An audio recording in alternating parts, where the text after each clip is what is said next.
Hello. मैं doctor Tanvi वैद्य, एक dermatologist हूँ और आज हम डिस्कस करने वाले हैं skin care for pregnant women. First of all pregnancy में हमारे बॉडी में बहुत सारे हार्मोनल चेंजेस हो रहे हैं।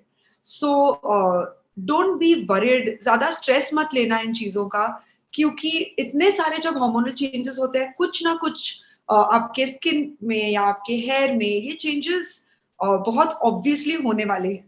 सो फॉर एग्जाम्पल, अगर आपको पहले से पिंपल्स या एक्ने का प्रॉब्लम है, तो वो शायद बढ़ सकता है। आपकी स्किन ज़्यादा ऑयली दिखने लग सकती है।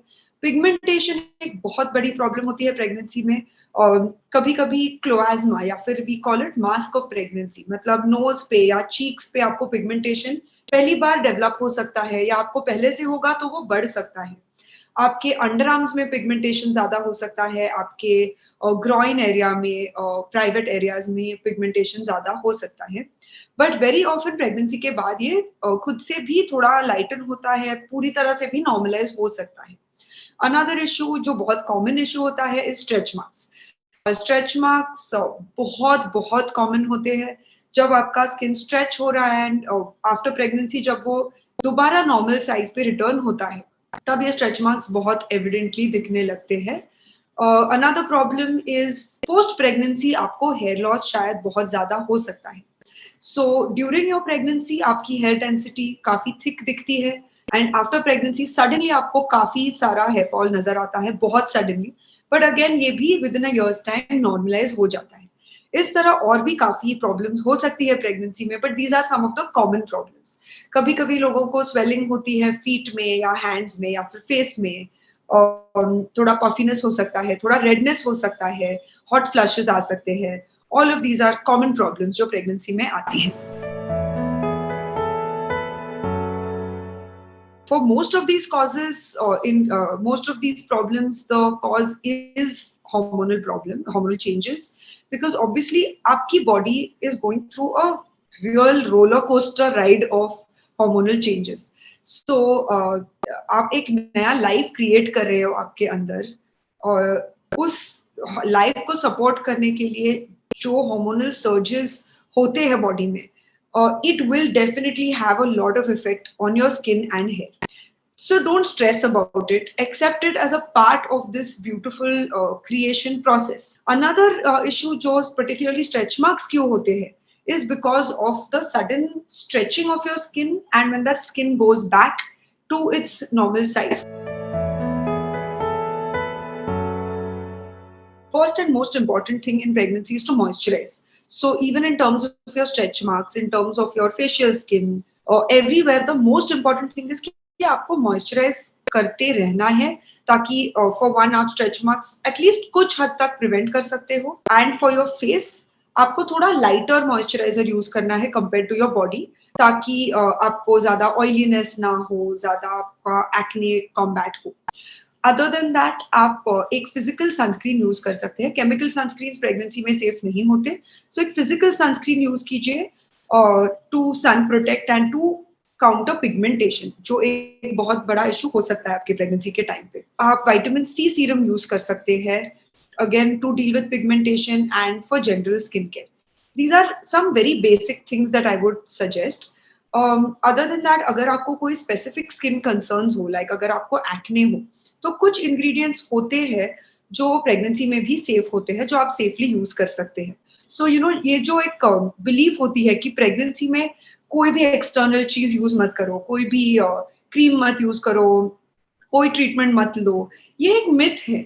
क्योंकि अभी साइंस एडवांस हो चुका है एंड हमें 100% मेडिकल एविडेंस है कि दीज थिंग्स आर सेफ। तो क्यों एक प्रेग्नेंट वुमन ये सब चीजें ड्यूरिंग हर प्रेगनेंसी बेयर करे? You know, having very severe acne during pregnancy pregnant women के लिए काफी डिस्ट्रेसिंग हो सकता है। दे कैन गेट डिप्रेस्ड, उनके मेंटल हेल्थ भी काफी इंपॉर्टेंट होती है। सो अगर कुछ 100% सेफ है, तो आई रियली रेकमेंड कि आप उसके लिए ट्रीटमेंट लो। रिस्क मत लो कोई चीज में, बट अगर 100% सेफ है तो आई रियली रेकमेंड आप अपने मेंटल हेल्थ को इग्नोर मत करो। So do take care of your skin and hair during your pregnancy as well. अगर आपको पिगमेंटेशन हो प्रेगनेंसी में, तो पिगमेंटेशन हो तो you can safely use vitamin C, you can use kojic acid, glycolic acid, mineral based sunscreens. ये सब चीजें आपके पिगमेंटेशन को काफी हद तक कंट्रोल में रख सकती है या पूरी तरह से प्रिवेंट भी कर सकती है। एट द सेम टाइम कोई भी केमिकल यूज करने से पहले, कोई भी प्रोडक्ट यूज करने से पहले आपके डॉक्टर को डेफिनेटली पूछ लीजिए, because a lot of things are not safe as well in pregnancy. For example retinoids बिल्कुल अवॉइड करने हैं प्रेगनेंसी में, हाइड्रोक्विनोन, आर्ब्यूटिन और सैलिसिलिक एसिड मोर देन 2%, या केमिकल सनस्क्रीन, ये चीजें अवॉइड करनी है। सो कभी कभी कुछ क्रीम्स होते हैं जो हमें लगते हैं आर फाइन, आप उस पे फॉर एग्जाम्पल ग्लाइकोलिक एसिड पढ़ लोगे और आपको लगेगा कि ये पूरी तरह से सेफ है, बट उसमें शायद कुछ और भी इंग्रेडिएंट होगा which is not to be used in pregnancy. So ये एक आपको केयर लेना है, डेफिनेटली आपके डॉक्टर को कंसल्ट कीजिए, खुद से कुछ भी स्टार्ट मत कीजिए। सो स्ट्रेच मार्क्स वो व्हाइटिश या रेडिश लाइंस होते हैं जो यूजुअली प्रेगनेंसी में एब्डोमेन पे, आपके पेट पे नजर आते हैं। कुछ लोगों को थाइस पे या बटक्स पे नजर आते हैं, ब्रेस्ट पे नजर आते हैं। ये same stretch marks growth spot के टाइम पे भी होते हैं, like in young boys you will see shoulders पे या बैक पे डेवलप होते हैं, किसी को नीज पे डेवलप होते हैं। अगर आपको सडनली कभी वेट गेन या वेट लॉस हो, तभी भी ये स्ट्रेच मार्क्स दिख सकते हैं। सो स्ट्रेच मार्क्स प्योरली एक फिजिकल फिनोमिनन है। जब आपका स्किन बहुत स्ट्रेच होता है, स्किन के अंदर जो कोलेजन फाइबर्स होते हैं वो कोलेजन फाइबर्स ब्रेक हो जाते हैं, उसके वजह से वो स्ट्रेच मार्क्स दिखने लगते हैं। So it is a very natural phenomenon. And मुझे एक बात कहनी है कि almost everybody has stretch marks. So again not something to be very distressed by. I have stretch marks, मेरे ज्यादातर पेशेंट्स को स्ट्रेच मार्क्स है। प्रेगनेंसी में तो 90% women develop stretch marks.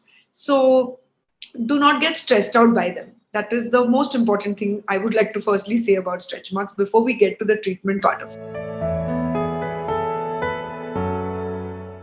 Firstly, stretch marks को पूरी तरह से prevent करना बहुत difficult है। Even with full care, कुछ लोगों को stretch marks फिर भी हो सकते हैं, बट ये हम थोड़ा सा मिनिमाइज कर सकते हैं बाय यूजिंग मॉइस्चराइजर्स। सो कोई ना कोई मॉइस्चराइजर जरूर यूज करते रहना through out your pregnancy, specially breast पे, आपके पेट पे और आपके बटक्स और थाइज पे, क्योंकि ये एरियाज सबसे ज्यादा प्रोन है प्रेगनेंसी में स्ट्रेच मार्क्स डेवलप करने के लिए। आपके मॉइस्चराइजर में ingredients like hyaluronic acid and Centella asiatica, definitely ये इंग्रेडिएंट्स के लिए आप चेक करना, उनसे काफी हेल्प होता है स्ट्रेच मार्क्स प्रिवेंट करने में। प्रेगनेंसी के बाद और भी ऑप्शंस होते हैं लाइक रेटिनॉइड्स, कुछ लेजर्स होते हैं, माइक्रो नीडलिंग विद पीआरपी, ये सब जो प्रोसीजर्स होते हैं वो भी बहुत हेल्पफुल होते हैं इन स्ट्रेच मार्क्स, बट वो प्रेगनेंसी में सेफ नहीं होते। सो आपके प्रेगनेंसी और आपके ब्रेस्ट फीडिंग के बाद, पूरा ब्रेस्ट फीडिंग खत्म होने के बाद ये बाकी ऑप्शंस हम एक्सप्लोर कर सकते हैं। तब तक आपको सिर्फ मॉइस्चराइजेशन ही सबसे इम्पोर्टेंट रोल प्ले करेगा स्ट्रेच मार्क्स प्रिवेंट करने में। ऐसी कोई फिक्स्ड ये नहीं है कि only natural products are safe and only chemicals are unsafe. Natural products में भी अगर आप लेमन लेके आपके फेस पे लगा दे, ये तो नेचुरल है, बट लेमन में काफी इरिटेंट्स होते हैं, नींबू में एक्चुअली काफी एसिड्स होते हैं, काफी इरिटेंट्स होते हैं। सो इवन दो ये नेचुरल इंग्रेडिएंट है, it may not be safe for your skin. So first of all ऐसी कोई बात नहीं है कि सिर्फ केमिकल्स अनसेफ होते हैं। इवन नेचुरल प्रोडक्ट्स आप बहुत ज्यादा एक्सपेरिमेंट मत कीजिए with natural products as well. When we talk about chemicals, कुछ केमिकल्स होते हैं जो सेफ होते हैं एंड कुछ केमिकल्स होते हैं जो कंप्लीटली अनसेफ है प्रेगनेंसी एंड लैक्टेशन के दौरान। For example retinoids, hydroquinone, arbutin और सैलिसिलिक एसिड मोर देन 2%, और all of these ingredients pregnancy में डेफिनेटली अवॉइड करने ही करने हैं। सो ये जो प्रोडक्ट्स होते हैं वो आपके सिस्टम में एब्सॉर्ब हो सकते हैं। सो स्किन का जो बैरियर होता है, it is a barrier for most things, but कुछ चीजें एब्सॉर्ब होके आपके ब्लड स्ट्रीम में जा सकती है। सो वो जो चीजें हैं आपके बेबी के लिए शायद सेफ ना हो, उसीलिए हम कहते हैं कि ये चीजें प्रेगनेंसी में अवॉइड करो, because through out this process आपकी हेल्थ और आपके बेबी की हेल्थ सबसे ज्यादा इंपॉर्टेंट है। सो थोड़ा आपका स्किन केयर कॉम्प्रोमाइज हुआ तो भी it is okay, but your health and your babies health is the most important priority. During pregnancy जो आपके हार्मोनल लेवल्स होते हैं और जो ईस्ट्रोजन लेवल्स होते हैं वो आपके हेयर डेंसिटी को एक्चुअली बहुत सपोर्ट करता है।